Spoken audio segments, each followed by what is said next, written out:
Hey guys, today we're going to be talking about how to create what we call micro stories. We've gone through the entire world building process, which is incredible. You guys done a ton of work. Now remember, the world building at this point is only about 70 to 80% done. The rest of your world building is going to be finished through the storytelling process, right? So once you kind of get in the muck and into the milieu of the actual stories and the storytelling process, you'll be able to flesh out all those finishing details that you need with your story world. But we've gone through the entire world building process. We've gone through the macro story process, building out the history, and now we're ready to tell actual stories across platforms, which is actually, that is the heart of the transmedia model, right? But you can't tell your individual stories until you actually get your world built and you get the macro story formed. We've done all the prep that we need. Now we're ready to actually tell an honest to God story, which is super, super exciting and super cool. And we call these things micro stories. The reason we call them micro stories is simply to differentiate it from the macro story. So macro, remember, means big. Micro means small. Really, maybe small is a misnomer, because a micro story can be, a console video game or a television series, or, a Broadway show. They can actually be very big, but we want to distinguish between macro and micro. These are just the individual products that we are going to create in the transmedia model when we call them micro stories. So when you think of micro stories, what I want you to be thinking of is something very akin to creating standalone stories. If you remember back to when we were having early transmedia conversations and intro to transmedia design, we were talking about the difference between West Coast stories and East Coast stories. West Coast stories stand alone in the marketplace. They're sort of these self-contained revenue drivers, things like that. I want you to be thinking that way for this conversation. We're going to be talking specifically how to develop West Coast content as far as the micro story goes. Then once we have those, we can talk about how to extend those through East Coast content as well. But we want to start just by getting sort of the West Coast stories locked in. And these are what we're going to be referring to as the micro stories themselves. So they're just micro stories developed in the philosophy of West Coast transmedia. So I want you to be thinking, remember, when we're talking about this ability to stand alone, I want you to be thinking as in terms of a photo mosaic, right? A photo mosaic is a bunch of individual pictures that work together for a larger picture. And this is a photo mosaic of President Obama. It's super cool and really interesting. And if we zoom in here, we see that this greater picture is the made up of individual pictures. And the reason I want you to be thinking this way when it comes to developing West Coast content is we should have the ability, when we develop West Coast micro stories, we should have the ability to reach in, pull out one of these pictures, and have this picture work by itself without anything else adding to it. It should work by itself as its own picture. But when we put it back in the larger media mix of the rest of the pictures, then it works with all those other individual pictures to create that bigger picture. Now, in our terms, what this is these individual pictures that can stand alone are the micro stories themselves. The bigger picture that it forms is the macro story, right? So what's super interesting about the macro story is that the macro story is only told through the collection of the individual micro stories. There's not one place that actually holds the content of the macro story by itself, right? Other than, sort of your like a historical lore book, or like, something like that. But there's not one individual story that just tells the entire macro story. The only way the macro story comes into existence is through the concerted symphonic effort of the micro stories themselves, which I think is just super interesting. So this is the mindset that we want to have as we go into the micro story process. And so when it comes to micro stories, there's two types of micro stories that I want to differentiate, because they serve different purposes and we develop them a little bit differently. And so those two micro stories are going to be core micro stories and ancillary micro stories. Sometimes you can refer to them as side stories, right? We have our core stories and our side stories or ancillary stories. So so these are both micro stories. They're both developed in a West Coast transmedia model, right, or philosophy. But there's one fundamental difference that distinguishes them from each other, and that's the fact that when we're talking about a core micro story, those are stories that we need. When we're talking about an ancillary micro story or a side story, those are just stories that we want. Okay. And there's a difference between what you need and what you want. I mean, I have a 6-year-old daughter, and she'll come up to me and say, Daddy, I need this toy. I need this video game.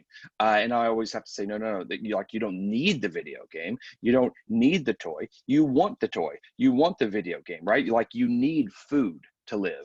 You need, shelter and oxygen and things like this. But so there's a difference between need and want, and there's a narrative difference between these two stories as well. So core micro stories are stories we have to tell, we need to tell in order to move the macro story forward. Ancillary micro stories are stories that we don't need to tell, they're optional, right? But we want to tell them because they're awesome and they add color to our world in a really interesting way. So, so a way to distinguish this is pretty easy. I mean, think back to the Marvel MCU, and when it comes to the Marvel MCU, you have to tell the Avengers stories in order to move the macro story forward. You absolutely have to tell those stories. If you don't tell the Avengers stories, then the macro story never moves forward, right? Like you're going to miss these giant puzzle pieces, and nothing's going to make sense without them. You have to experience those in order to get sort of the full scope of the macro story of the MCU, right? So you have to tell the Avengers movies, but do you need to tell the Jessica Jones TV show?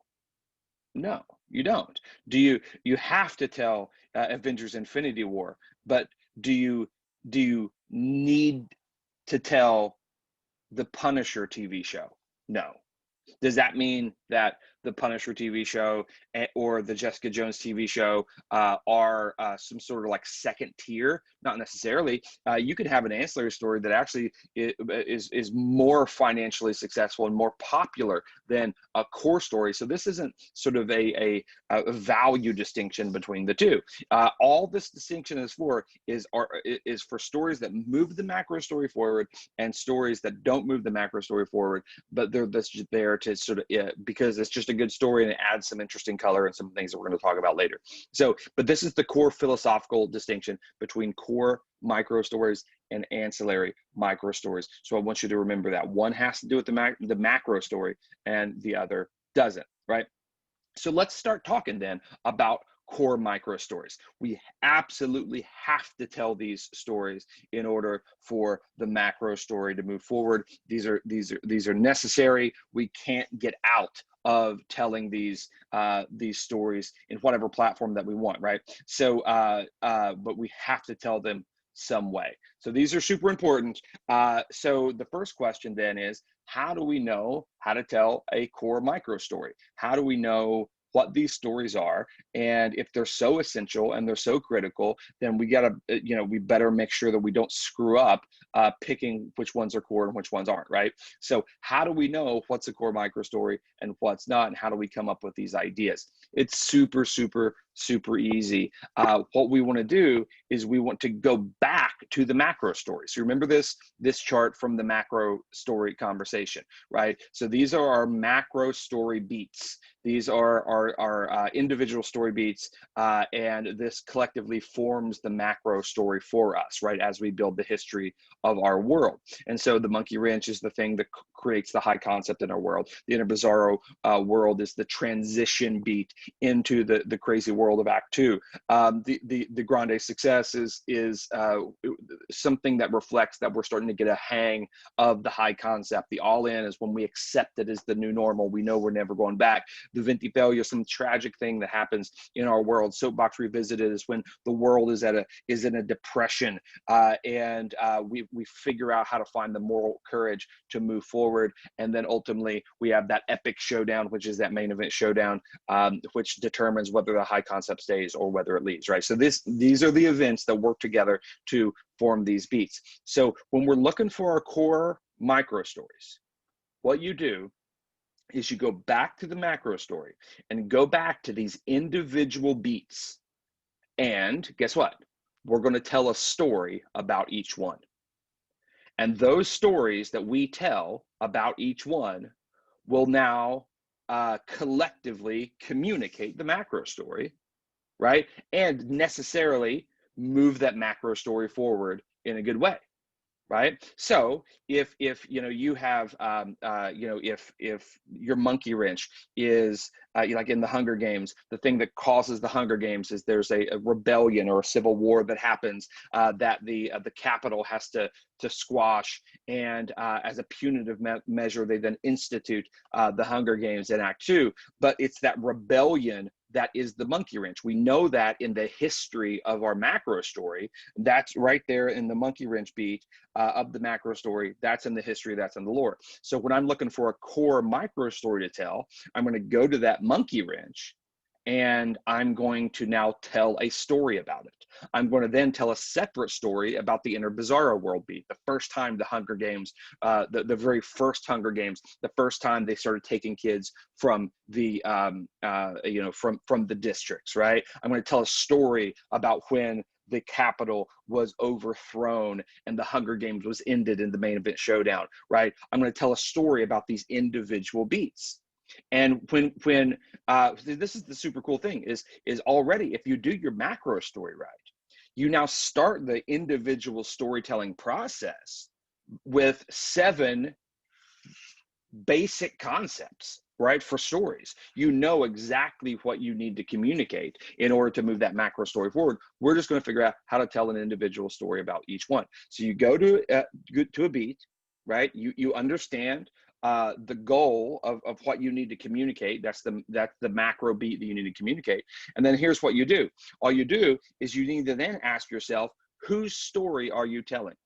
Who's the window into your world? So this is where you decide on your protagonist, right? This is where you decide who's your Luke Skywalker, who's your Harry Potter, who's your Katniss, right? Who's that main character that we're going to follow, right, through this story. And trust me, when it comes to storytelling and it comes to entertainment, you're only as good, your story is only as good as your main character. If we don't care about your protagonist, if we don't care about their journey, if we don't care about who they are, if we don't care about your main character, the entertainment's not going to work, right? You have to make sure that you have a good protagonist in this role, but you got to figure out whose story you want to tell. So if this beat is the monkey wrench beat, right, and you're telling what causes the zombie outbreak, right? What causes the zombie virus to spread? Like who creates it and who causes it? Now you can decide. Well, maybe the protagonist is the scientist who actually created the virus and everything goes bad. Maybe it's the son of the scientist who knows his dad's up to no good, and maybe it's a cop, right, or an investigator who's investigating this nefarious, chemical, biological, bioterrorism group, right, and they're trying to track them down before they unleash this toxic virus in the world, right? Like it could be a variety of people, and it could, or things, right? It could be a dog, it could be an alien, it doesn't matter, right? There's different ways to cut it, but you have to pick the window, you have to pick the perspective. And so pick your hero, right? Now when you're picking the hero, from story to story, just as a general note, what I want you guys to think about is I want you to think more anthology than sequel. So from story to story, I don't, you more likely than not, you should, more likely than not, it's better to have a different protagonist, across different stories. The more you can kind of shuffle it, the more these things are going to stand alone. If you have that same or very similar protagonist across every story, it's going to feel very sequely, right? And which means it's going to be a little bit harder for these things to stand alone in the market, because it feels like, well, I can't jump in this fifth iteration because I missed all the previous four, right? And so think about how the MCU did it. I mean, we have Iron Man stories, and we have Thor stories, and we have Spider-Man stories, and we have Black Panther stories, right? We're switching protagonists. Now, that doesn't mean you can't reuse protagonist. I mean, we have Iron Man, who is the protagonist, the hero of Iron Man, Tony Stark, a hero of Iron Man, right? But then he's part of an ensemble cast in Avengers, and then he is just a supporting side character in Spider-Man Homecoming, and he's actually the antagonist, or one of the antagonists, in Captain America Civil War. So he's going from main lead, right, to an ensemble lead, to a supporting character, to actually one of the antagonists, right? You're reusing that character, but in different roles. And that helps create synergy, and we'll talk about that later when we talk about dynamic connections. But when it comes to just your pure protagonist, as we go from story to story, try to find a different entry point as much as you can, right? Now, I want you guys to note this. When we go back here, as we develop this, these stories, this doesn't mean it's going to be release order, right? In fact, it's going to be a very different type of release order. So even though we're developing chronologically, the release order may be kind of mixed up and staggered, right? And we'll talk about sort of that methodology later in a different video. All right, we're going to develop in a chronological order, but we'll release sort of in a very different type of a model, right? So I just want to make that note and have you keep that in mind. So think about changing heroes as much as you can. I think that helps things stand alone, right? But when you're looking at when you have your hero and decide who your hero is, who's your Harry, who's your Luke Skywalker, right? Who's your Katniss? What you need to ask is, what's their journey? What do they need to achieve in this single story, right? Like, what is this? This is the story. What are they trying to do? What are they trying to achieve? What are they trying to accomplish? And you can break that down into a physical goal. Like I always use the destruction of the Death Star for the physical goal. What do they need to do?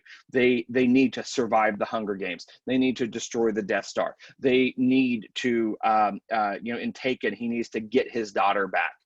That is the thing that the physical goal they need to accomplish. Good entertainment, good mainstream commercial entertainment always has a good physical goal that you're trying to accomplish. There is some sort of what they call the A story, the A plot and the A story. You ever hear those terms? That refers to the physical goal, right? Stopping the terrorists from blowing up the building, right? In Die Hard, that it's making sure getting Nemo back, right? Finding his son and getting Nemo back and finding Nemo, right? Like there's that physical goal that we need to achieve, but there's also an emotional goal. So the emotional goal is, how do they need to feel by the end of the story, right? So we know, like if you watch Frozen, I always like to use this example. There's a very sort of a clear A story. We know that the physical goals that we have to achieve in this story, right? But there's also an emotional need, and that emotional need is ultimately these two sisters need to reconnect. Right, they need to, they've been torn apart and they've been separated by a variety of circumstances, and they need to reconnect and sort of mend their relationship that has not been good for several years. Right, that's the emotional goal. But so this is what's called the B story. Okay, there's the A story, which is the physical goal, and then there's the B story. In order to have a good commercial piece of entertainment, you typically need both, right? If all you are doing is trading on an emotional goal, that sometimes in movie parlance, that can be very indie, right? Like an indie movie, right? If all you have is a physical goal with no emotional goal, you sort of have a crappy action movie, right? You think back on some of those old like bad Jean-Claude Van Damme movies and things like that, Steven Seagal movies. A lot of times they have physical goals, no emotional goal. Good mainstream entertainment has both, right? So we want to hit on both notes here, right? So who's your protagonist? What's their journey? The journey is then broken up into a physical goal and an emotional goal, right? And that's the actual story that you then need to tell.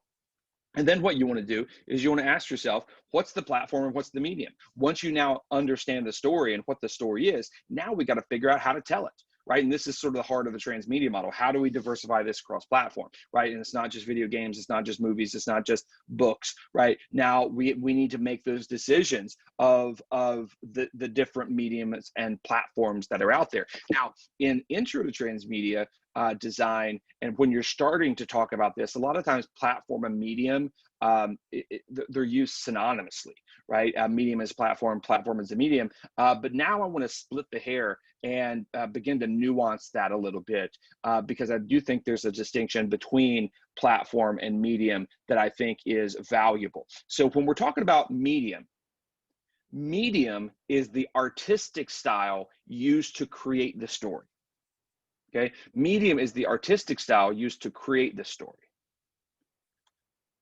Platform is the technology used to experience the story. Okay, so medium is the artistic style used to create the story, but platform is the technology used to experience the story. So, for example, feature film is my medium, but the platform is the theater.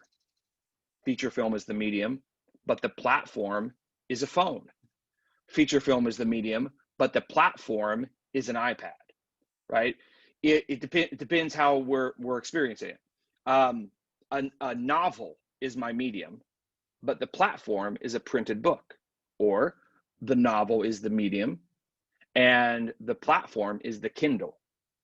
So what you see here is medium is artist focused. How does the artist create it? What's that artistic style that is being used to create, right? Is it a an RPG, right? Is it a first person shooter video game? Right? These are the artistic styles, and as far as like the tone, the genre, the mechanics of a game. Is it an open world game?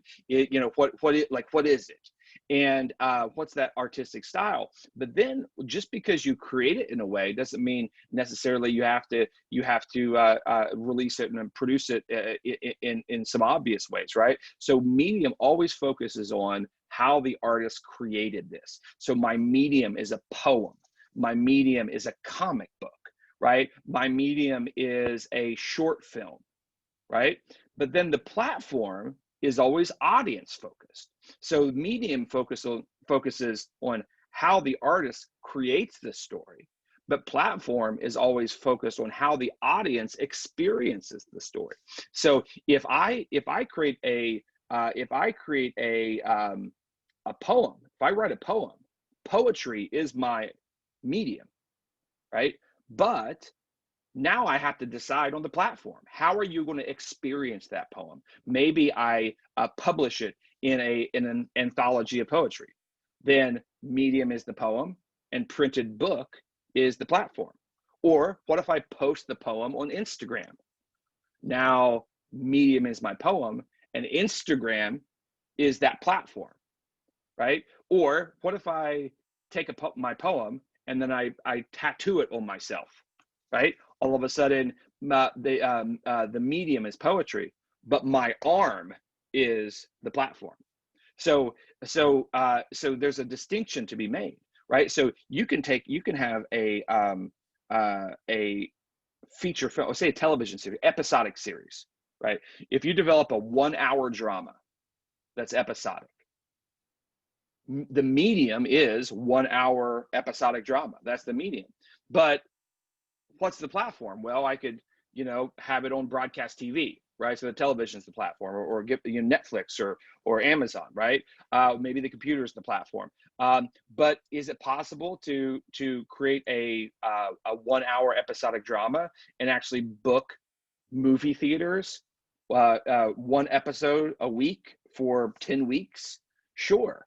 Then episodic drama would be the medium, but then the movie theater would be the platform, right? It creates a lot of interesting creativity when you split this and say that your medium and your platform are actually different, because now you can say, ooh, I can write a short story, I can make a short film, right? But now, what are some creative ways and what are some different ways that I can have the audience experience it? Separating the audience experience from the way you create, I think, forces you to really think about each one in a really interesting way. Especially, it forces you to think about the audience experience even more than you would otherwise, right? So you want to ask yourself, who's the protagonist? What's their journey? What's their A story? What's their B story? Physical goal, emotional goal, and then ultimately that helps you create the story. And then ultimately, what we're going to do is we're going to ask ourselves, what's the medium and what's the platform, right? And so, and that's it. That's how we create our. That's how we create our core narratives, right? I'm going to go all the way back here to this. You go through every single one of these and just do the same thing, right? Do the same thing. Monkey wrench. Oh yeah, I need to tell a story about the monkey wrench. Who's my protagonist? What are they trying to achieve physically? What are they trying to achieve emotionally? Build that story out a little bit more. And then all of a sudden, you now decide on your medium and platform. Then you go to the end of Bizarro World beat and say, who's my protagonist? What are they trying to achieve physically? What are they trying to achieve emotionally? What's the medium and platform? Grande success, protagonist, A story, B story, medium and platform, all in. Right? Like, you just go check these things off. All of a sudden, now you're going to have 7 concepts for 7 different stories with 7 different protagonists, 7 different goals, 7 different, maybe potentially mediums and platforms, right? They don't all have to be different. There can be some duplicates, but you know, we've decided on all these things, right? And they're all individually communicating different macro beats, which means as the audience experiences all these stories, the macro story is going to be moved forward in a great way. So that's all we need to do with our core narratives, and it's super easy, right? It's not that bad. A lot of people get intimidated when it comes to the individual storytelling part of one of these transmediated IPs, because you got to come up with a lot of stories. And but if you do your macro story well, you already have some momentum to have 7 broad concepts, right? Now, we haven't written them all, we haven't executed them all, right? But at least we know the narrative design, how that narrative design flows in a really interesting way. So then we get into ancillary micro stories.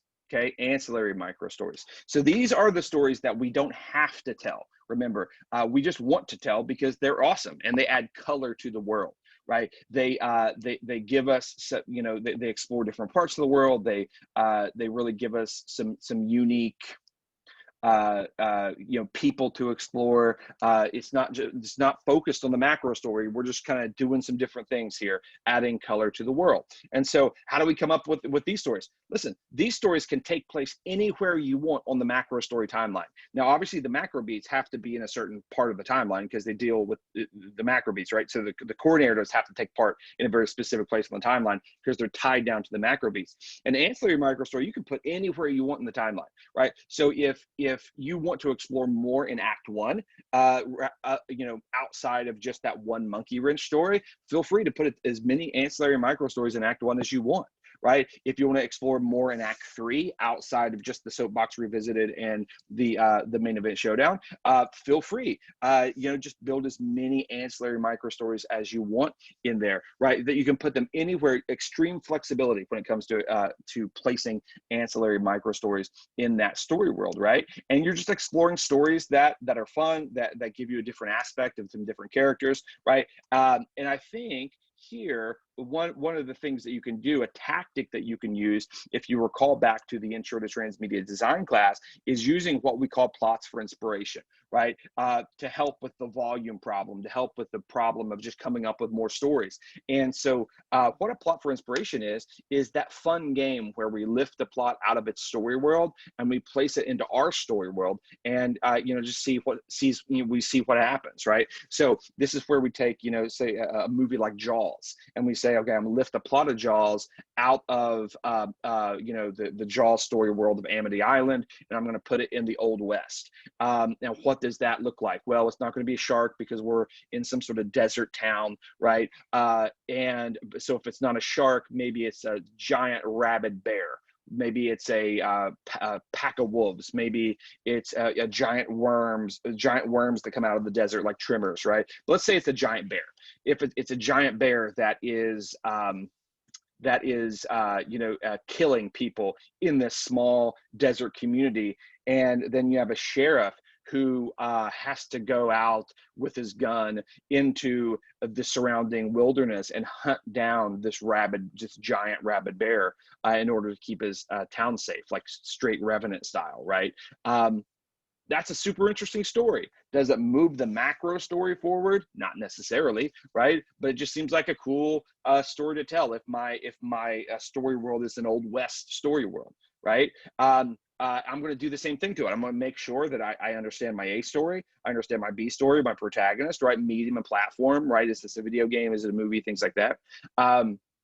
Or if my story world is a fantasy world with wizards and dragons and everything, maybe Jaws is, some crazy, fantasy creature instead of a shark. Maybe it's some insane dragon that is rampaging across the land and killing people. Now it's up to, maybe it's not a sheriff, but maybe it's up to a knight or a group of wizards that have to go out and hunt down this insane dragon that has gone crazy and is killing everybody, right? Like, it's the plot for inspiration game. And so you want to do this, and you can actually, using this tactic, you can come up with 20 different stories in the course of a 2-hour brainstorming session. That could be super fun. Again, they're not moving the macro story forward, but they're adding color to the world in a cool way, right? So I advocate the usage of plots for inspiration, especially when it comes to ancillary stories. Now, they're a little bit trickier to use with core micro stories, simply because we have to work around the macro story beat, right? So you could use them for a core narrative. Is it possible to, tell Jaws in the monkey wrench, but at the same time communicate the macro beat? Sure, you can do that. It's a little bit extra work to try to make sure these things work together, but they really, really, really help when it comes to ancillary stories, because we really don't have any restrictions, right? So it's just a really good brainstorming technique to be able to lean into. So I definitely encourage that. I also encourage, when you're talking about ancillary stories, to use your ancillary stories to really go out and get some other demographics. And this is one of the central value propositions of the transmedia model, that we can broaden the demographic reach of the brand, and we can do that by medium and platform alone a lot of times, but also, you can do that with tone and style and genre and types of protagonists that you choose, right? And so typically what happens is that your main core narratives will largely be targeted to the same or very similar demographics, right? So like all the Avengers movies were kind of targeted to that same demographic, similar demographic, right? But when it comes to ancillary stories, the liberty that you actually have is, you actually have the liberty to now go get some additional demographics. So if you see that your core target market or your core narratives are hitting a primary target market, and there's a few different demographics that are outside that that reach, then all of a sudden you can use these ancillary narratives in such a way that you can go get those other demographics, which is pretty cool. So so if you see your core narratives really hitting 18 to 35-year-old males really well, then all of a sudden you may have something very female focused as an ancillary narrative. You may have something younger, middle school or earlier, like in your ancillary narrative. Maybe your ancillary narrative is targeted to an international market, right? Maybe an ancillary narrative is a Chinese language, domestic Chinese language project. Maybe it's a Spanish language, Hispanic market focused type of an offering, right? When you do that, all of a sudden now you're really kind of leaning in to that basic value proposition of transmedia, really getting a lot of different people. Again, you can diversify demographics based on platform and medium, of course, right? So of course, Instagram is going to get a different demographic than a novel, right? Or console video games is going to be different than a Broadway show. Of course, the shift in platform is going to get a little difference, but then there's some things like a television show or a movie that everybody goes watches movies, everybody watches TV, that we then have to kind of nuance with tone and style and protagonist to try to get some different folks. Medium and platform won't by itself take you all the way, right? You need to then supplement maybe with some of these ancillary narratives, and you can do so without necessarily impinging on those core stories, right? So maybe if your core narratives are all very intense and dramatic and dark, maybe an ancillary narrative could be a comedy, or flip it, right? What if your core narratives are all very kind of light and they're not dark at all? Maybe an ancillary narrative is darker. Maybe you throw in a horror film. Maybe you really play with your genres in a really interesting way. So again, ancillary narratives, super fun way to do that. So lastly, when we're talking about micro stories, is this making sure that you always have additive comprehension, right? Additive comprehension is literally means adding to the knowledge of. So additive comprehension is the new thing that you learn in every story, right? The new thing that you learn in every story, and this creates the incentive of the audience to migrate to that story. So additive comprehension always incentivizes the migration of the audience, and that's what creates the interesting the experience that is kind of part and parcel to transmedia. So in the next video, I'm now going to go through all the different ways to build in additive comprehension, and making sure all these individual stories not only work as individual stories, right? Getting different demographics and all that, but we also have to make sure that each individual story is having a unique contribution to the whole experience and the whole story world, right? So generally speaking, at this point, as you go through and you're thinking of your individual stories, make sure they're good stories by themselves, right? Make sure they stand alone and all that. But then later, we're going to layer on some very specific additive comprehension that then creates these things into one giant puzzle that all works together, right? So I just wanted to kind of prep the next video and just have you already be thinking, not only do I need these things to stand alone, not only do I need a good protagonist and a good story and et cetera, but these things also have to work together. And the next video is going to teach you how to do that. So just a little bit of a preview. So micro stories is where the products are, guys. Again, like if you can't tell a great story, your products will suck. It doesn't matter if you have a great world. If you can't nail individual storytelling and making sure your individual products work, nothing works. So this conversation about micro stories, vitally, vitally, vitally important.